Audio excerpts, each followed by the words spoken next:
பிரியமானவர்களே, உங்கள் யாவருக்கும் ஆண்டவராகிய இயேசு கிறிஸ்துவின் நாமத்தினாலே காலை வணக்கத்தையும் வாழ்த்துதலையும் தெரிவித்துக் கொள்கிறேன். கர்த்தருடைய கிருபை நம் அனைவரோடு கூட இருப்பதாக. இந்த நாளின் காலை வேளையிலும் கர்த்தர் நமக்கு தருகிற வேத வார்த்தை யாத்திரையாகமம் 23வது அதிகாரம் 20வது வசனம் இவ்விதமாய் சொல்லுகிறது. வழியில் உன்னை காக்கிறதற்கும் நான் ஆயத்தம் பண்ணின சாணத்திற்கு உன்னை கொண்டு போய் சேர்க்கிறதற்கும் இதோ நான் ஒரு தூதனை உனக்கு முன்னே அனுப்புகிறேன் என்று சொல்லி வேதம் கூறுகிறது. ஆம், எனக்கு அருமையானவர்களே, இந்த காலை வேளையிலே நான் உங்களோடு கூட விதமாய் பேச விரும்புகிறேன். உன்னை கொண்டு போய் சேர்க்கிறதற்கு இதோ நான் ஒரு தூதனை உனக்கு முன்னே அனுப்புகிறேன். என்னை கேட்டுக்கொண்டிருக்கிற என் அன்பு தேவனுடைய பிள்ளைகளே, நாம் எல்லாரும் இந்த வாழ்க்கை பிரயாணத்திலே நாம் பிரயாணப்பட்டு கொண்டிருக்கிற பொழுது நம்முடைய ஒவ்வொருவருக்கும் ஒவ்வொரு நோக்கங்கள் உண்டு. ஒவ்வொருவரும் ஏதோ ஒரு காரியத்தை நோக்கி நாம் பிரயாணப்பட்டு கொண்டிருக்கிறோம் என்பதை நம்மால் மறுக்க முடியாது.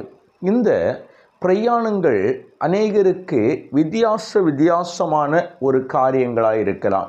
சிலருக்கு பெரிய காரியங்களாய் தோன்றுகிற காரியம் சிலருக்கு அது சிறிய காரியங்களாய் தோன்றலாம். சிலருக்கு முக்கியமானவைகளாய் தோன்றுகிறவர்கள் வேறொருவருக்கு அது முக்கியம் இல்லாதவைகளை போன்று தோன்றலாம். என்றாலும் ஏதோ ஒரு காரியத்தை நோக்கி நம்முடைய வாழ்க்கையிலே நாம் பிரயாணப்பட்டு கொண்டிருக்கிறோம். ஒரு காரியத்தை முன்வைத்து நாம் நடந்து கொண்டிருக்கிறோம்.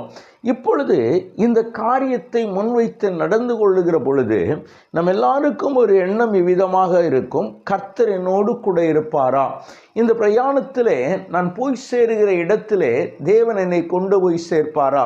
இந்த பிரயாணத்திலே என்னுடைய நோக்கத்தை நான் வெற்றிகரமாய் அடைந்து முடியுமா என்கிற ஒரு எண்ணம் நம் எல்லாருக்கும் பொதுவாய் இருப்பது அது நியாயமான ஒன்று, அது இருக்கக்கூடிய ஒன்றுதான். ஆனால் இன்றைக்கு வேதம் சொல்லுகிறது, நீ சேர வேண்டிய ஸ்தானத்திற்கு உன்னை கொண்டு போய் சேர்ப்பதற்கு ஒரு தூதனை உனக்கு முன்னாய் அனுப்புகிறேன் என்று சொல்லி ஆண்டவராகிய கர்த்தர் சொல்லுகிறார்.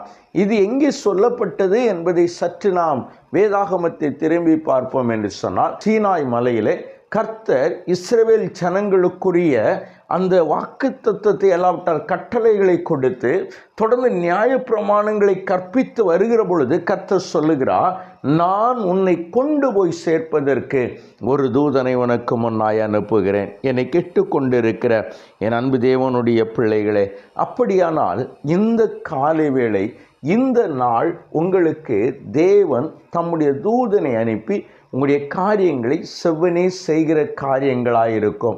எனவேதான் எகிப்திலிருந்து புறப்பட்ட அந்த மேகஸ்தம்பமும் அக்கினி ஸ்தம்பமும் இஸ்ரவேலர் கானான் தேசத்தை சேருகிற வரையிலும் அது ஒருபொழுதும் அது மாறவே இல்லை. அதை போல என்றைக்கு வனாந்தரத்திலே மன்னா பொழியப்பட்டதோ, என்றைக்கு வனாந்தரத்தில் இஸ்ரவேலருக்கு ஆகாரமாய் தூதர்கள் சாப்பிடுகிற அந்த மன்னாவினால் கர்த்தர் இஸ்ரவேலரை திருப்தியாக்க நினைத்தாரோ, அன்றையிலிருந்து அவர்கள் யோர்தானை கடந்து கானான் தேசத்தினுடைய பலனை சாப்பிடுகிற வரையிலும் தேவன் அந்த மன்னாவை கொடுத்தார். மாத்திரமல்ல, மோசே இறந்து போன பிற்பாடு யோசுவா ஜனத்தை முன்னின்று நடத்தி யோர்தானை கடந்து போய் எரிகோக்கு எதிராய் அவர் பாளையம் இறங்குகிறார். அவர் பாளையம் இறங்குகிற பொழுது உருவின பட்டயத்தோடு கூட ஒரு புருஷன் அங்கே இருக்கிறான்.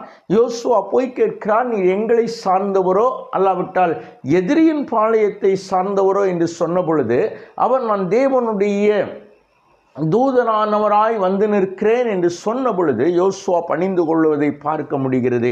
என்னை கேட்டுக்கொண்டிருக்கிற என் அன்பு தேவஜனமே, யோர்தானை கடந்து போகிற வரையிலும் இந்த தூதன் ஜனங்களோடு கூட காண இயலாதவராய் நடந்தவர் இதோ எரியோக்கு முன்னாய் நின்ற பொழுது அவர் பார்க்கக்கூடியவராய், அதிசயம் செய்யக்கூடியவராய் முன்னே போகிறேன் என்பதை தெளிவுபடுத்தினார்.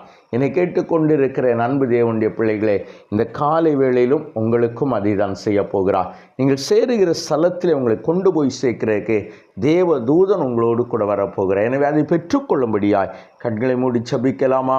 எங்களை நேசிக்கிற நல்ல தகப்பனே, இந்த நல்ல வேளைக்காய் நாங்களும் நன்றியோடு துதிக்கிறோம். நீர் நல்லவர் ஆண்டவரே, அந்த கிருபைக்காய் உமக்கு நன்றி ஆண்டவரே. நாங்கள் போக வேண்டிய பிரயாணத்திலே எங்களுடைய நோக்கங்களை நாங்கள் நிறைவேற்றி கொள்ளுகிற நாட்களிலே ஆண்டவரே, நாங்கள் சோதரம் ஆண்டவரே அடைய வேண்டியதும் சோந்தரித்து கொள்ள வேண்டியதையும் நாங்கள் ஆண்டவரே சோந்தரிக்க போகிற அந்த சூழ்நிலையிலே அதை நோக்கி பிரயாணப்படுகிற பொழுது அதை நாங்கள் அடைந்து கொள்ளுவதற்கு கர்த்தர் எங்களுக்கு முன்னாய் தூதனை அனுப்பி எங்களுக்கு வாய்க்க பண்ணுகிறீர் அல்லவா? உமக்கு நன்றி ஆண்டவர். அதை கர்த்தர் இந்த நாளிலும் தம்முடைய பிள்ளைகளுக்கு என் ஆண்டவன் நிறைவாய் செய்தருள வேண்டும் என்று ஜெபிக்கிறோம். கிருபையாய் நடத்துகிற தேவன் இப்பொழுதும் நடத்தும், பொறுப்பெடுத்துக் கொள்ளும், வழி நடத்தும். இயேசுவின் நாமத்தில் ஜெபிக்கிறோம் எங்கள் ஜீவனுள்ள நல்ல பிதாவே. ஆமேன், ஆமேன், ஆமேன்.